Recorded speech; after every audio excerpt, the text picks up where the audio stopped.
Good day. Dan Davis, Financial Planning World co-founder.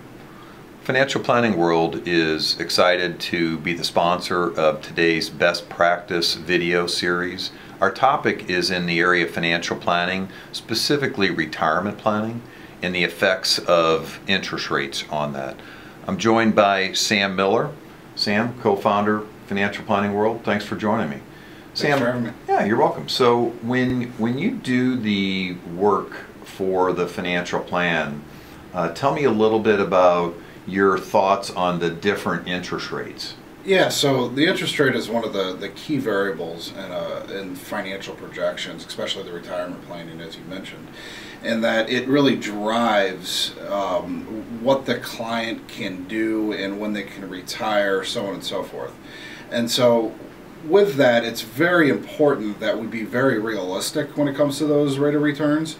And often when we see other financial advisors, their rates of return and their retirement projections, they're often overstated, and that can be frankly dangerous to a client, telling them they can retire when they can't, or possibly they can afford something that in reality they might not be able to. So the rate of return is crucial when we're doing retirement planning. When you explain this to clients, how would you say they understand, say, the difference between Monte Carlo simulations compared to what we have illustrated today, where we're really looking at like a 1% delta interest rate where a client makes it or breaks it depending on just a 1% difference? Well, the way that we do it is it's easy for the client to understand it, where all of the variables are plain, they're set out in English, and they can walk through all of the assumptions being made. And it basically says that, hey, if I get a 7% rate of return on the portfolio versus 6% rate of return on the portfolio, what does that do to my portfolio over the course of my lifetime? Now, Monte Carlo simulations are a lot more complicated, and they don't give clients a very clear answer.